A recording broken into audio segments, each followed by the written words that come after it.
नमस्कार दोस्तों, YouTube channel देसी कहानी स्टार पर आप सभी श्रोतागणों का सप्रेम हार्दिक अभिनंदन है।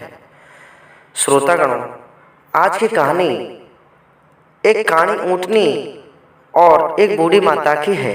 ये कहानी आप अपनी बेटी, संतान, औलाद, अपनी पत्नी और अपने सभी परिवार वालों को अवश्य सुनाएं। इस कहानी को सुनने के बाद में आपकी बेटी कभी भी ससुराल में लड़ाई झगड़ा नहीं करेगी और ना ही ससुराल से रुष्ट होकर के पुनः अपने मायके में आएगी। इसी प्रकार की कहानियां सुनने के लिए आप हमारे चैनल को सब्सक्राइब कर लें और वीडियो को लाइक अवश्य कर दें।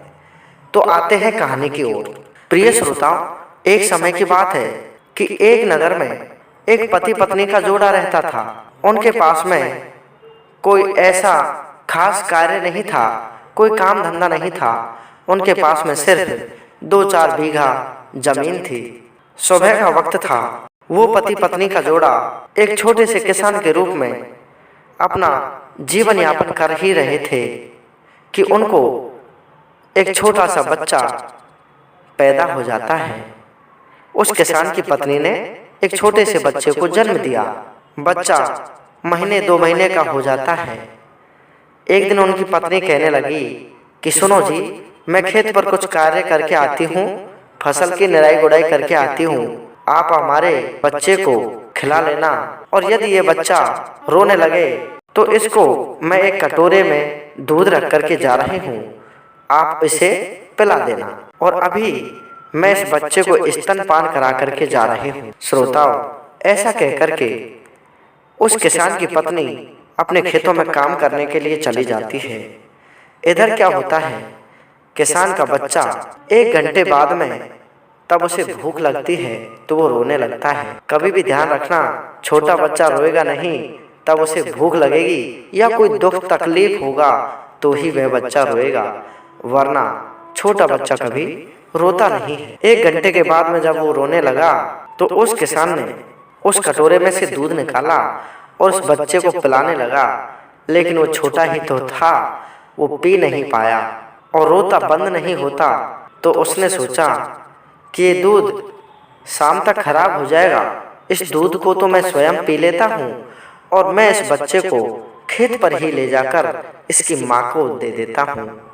ऐसा मन में विचार करके उसने उस कटोरे के दूध को पीकर और उस बच्चे को खेत पर ले गया और अपनी पत्नी से कहने लगा कि सुनो भगवान, ये बच्चा बहुत ज़्यादा रो रहा है, चुप ही नहीं हो रहा।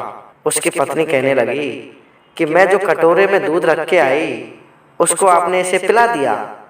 किसान कहने लगा कि मैंने इसको वो दूध पिलाने की भरपूर कोशिश की, लेकिन इसने उस दूध को पिया ही नहीं। अब तो उसकी पत्नी क्रोधित हो जाती है और कहने लगती है कि फिर वो दूध कहाँ गया। किसान कहने लगा कि वो दूध खराब हो जाता, इसलिए मैंने सोचा कि इस दूध को मैं ही पी लेता हूँ और मैं उस सारे दूध को पी गया। ऐसी बात जब उसकी पत्नी ने सुनी तो उसका दिमाग बहुत तेज था, गर्म दिमाग वाली थी। उसने आगे पीछे की कोई भी बात नहीं सोची और कहने लगी कि तू इस छोटे से बच्चे के झूठे दूध को पी गया, तू कैसा पिता है, मैं तेरे साथ कभी नहीं रह सकती। ऐसी बातें करने लगती है। बात ही बातों में विवाद थोड़ा ज़्यादा हो जाता है। 1-2 बातें उसका पति भी उसे सुना देता है। छोटी सी बात बड़ी लड़ाई का रूप ले लेती है और वो पत्नी उस छोटे से बच्चे को उस किसान के पास में ही छोड़ करके और अपने पीहर को रुष्ट होकर के चली जाती है। 1-2 दिन हुए, बच्चा जोर जोर से रोने लगा तो कभी तो उस बच्चे को उसकी मौसी दूध पिलाती, कभी उसकी चाची दूध पिलाती, तो कभी उस बच्चे की ताई उसे दूध पिलाती। लेकिन तभी उस किसान के सभी जो भाई बंद थे उन्होंने बोला कि भैया, इस प्रकार से तो ये बच्चा रो रो करके मर जाएगा, आप इसकी माँ को उसके पीहर से लेवा करके लाओ, ऐसे तो बिल्कुल भी काम चलने वाला नहीं है। किसान अपने बच्चे को गोदी में लेकर के और पैदल पैदल अपनी ससुराल के लिए चल देता है। श्रोताओं, उधर वो पत्नी थी, उसके मायके वाले बड़े तेज दिमाग वाले थे, बहुत गर्म दिमाग वाले थे।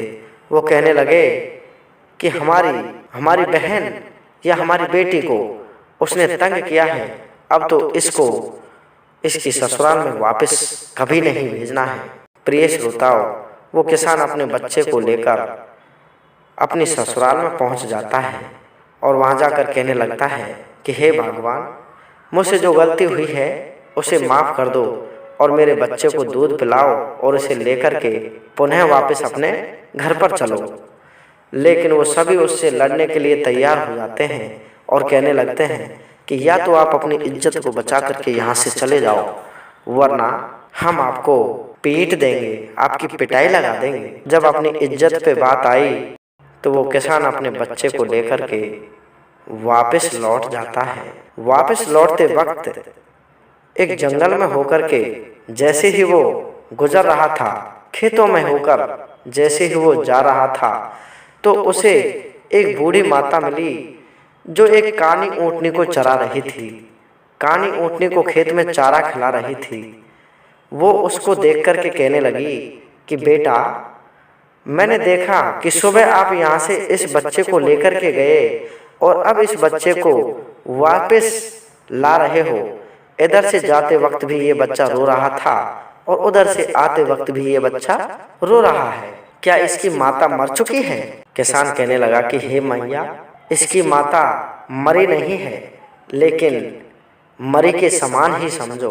बूढ़ी माता कहने लगी कि बेटा, आप सच सच बताओ, आपके साथ में क्या हुआ है और इसकी माता कहाँ गई है, मामला क्या है?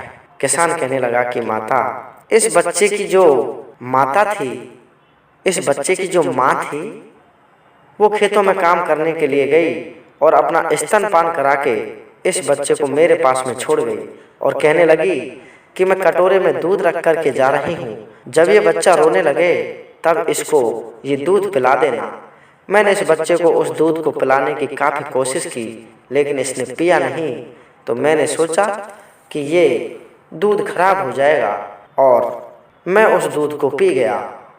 जैसे ही मैं इस बच्चे को लेकर खेतों पर गया तो मैंने सारी कहानी उसे बताई कि मैंने इस प्रकार से दूध को पी लिया। उसी बात पर नाराज होकर के और मेरी पत्नी मुझसे लड़ाई झगड़ा करने लगी और जब थोड़ी बात ज़्यादा बढ़ी तो वह रुष्ट होकर के अपने पीहर को आ गई और उसके पीहर वाले मुझसे लड़ने को आतुर हैं, मुझे पीटने के इरादे से मुझ पर क्रोधित हो रहे हैं। बूढ़ी माता कहने लगी कि बेटा, मेरे पास में ये कानी ऊँटनी है, मैं अगर तेरी आज्ञा हो तो इस बच्चे को दूध पिलाकर इसे शांत कर सकती हूँ। श्रोताओ, बूढ़ी माता ने तुरंत उस कानी ऊँटनी का दूध एक कटोरे में निकाला और उस बच्चे को पिलाने लगी। बच्चा उस दूध को पी करके तृप्त हो गया। उसकी प्यास, उसकी भूख सब शांत हो गई और बच्चा एकदम से चुप हो गया। और उसके पश्चात बूढ़ी माता कहने लगी कि बेटा, आप इसी ऊँटनी पर सवार होकर के और मेरे साथ में अपनी ससुराल को चलिए। मैं आपके साथ में चलती हूँ और देखती हूँ कि आपकी पत्नी को आपके ससुराल वाले कैसे ना भेजें। उधर क्या हुआ श्रोताओ, उस बच्चे की माता को उसके परिवार वाले दूसरी जगह विवाह करने के लिए रिश्ता ढूंढ लेते हैं और उसी दिन दूसरे रिश्ते वाले उसके घर पर आ जाते हैं। कई पंच पटेल उसके घर पर बैठे हुए होते हैं क्योंकि उसका दूसरा विवाह फिक्स कर दिया। इतनी ही देर में वो बूढ़ी माता कानी ऊँटनी को लेकर के और उसके बच्चे और उसके पिता के साथ में पुनः उनके घर पर पहुंच जाती है। परिवार वाले अपने दामाद और अपनी बेटी के बच्चे को देख करके पुनः क्रोधित हो जाते हैं और कहने लगते हैं कि तुम वापस आ गए नहीं, अब तो आपको सच में मारना ही पड़ेगा, आपकी पिटाई लगानी पड़ेगी। ऐसी बात परिवार वालों ने उस बच्चे के पिता से कही तो बूढ़ी माता कहने लगी कि ऐसी बातों को आप शांत रखो और मुझे एक बाल्टी दे दो, मुझे दूध निकालना है। सभी कहने लगे कि आप किसका दूध निकालोगी? बूढ़ी माता कहने लगी कि यहाँ पर ये जो छोटी सी भैंस बंधी हुई है, जो अभी तक कुंवारी है, अभी ब्याही नहीं है, मैं इस कुंवारी भैंस का दूध निकालना चाहती हूँ, इस छोटी सी पड़िया का दूध निकालना चाहती हूँ। वहां पर बैठे हुए सभी पंच पटेल जो उसकी पत्नी का दूसरा विवाह करने के लिए आए थे, वो सभी उस बुढ़िया की तरफ देखने लगे और कहने लगे कि हे बुढ़िया, आप पागल हो गई हो क्या? अभी ये कुंवारी पड़िया है, क्या इसका दूध निकलता है? तभी बुढ़िया कहने लगी कि पागल तो आप सब हो गए हो। जिस प्रकार से ये कुंवारी भैंस दूध नहीं दे सकती, उसी प्रकार से एक बाप अपने बच्चे का झूठा भोजन खाने से उसका बेटा नहीं बन जाता, उसका बाप ही रहेगा। बुढ़िया की बात को सुन करके सभी की आंखें खुल गई और कहने लगे कि हे बूढ़ी माता, हमसे गलती हो गई कि हमने हमारी बेटी को यहाँ पर रख लिया और हमारे दामाद की छोटी सी गलती पर ये अपने पति को छोड़ करके यहाँ पर आई है। तो प्रिय श्रोताओं, बुढ़िया के कहने से उस पत्नी को अपने पति के साथ में वापस ससुराल में आना पड़ा और उस छोटे से बच्चे को अपनी माँ मिल गई। श्रोताओं, ये कहानी आपको अच्छी लगी हो तो हमारे चैनल को सब्सक्राइब अवश्य कर लेना। धन्यवाद। जय हिंद, जय भारत।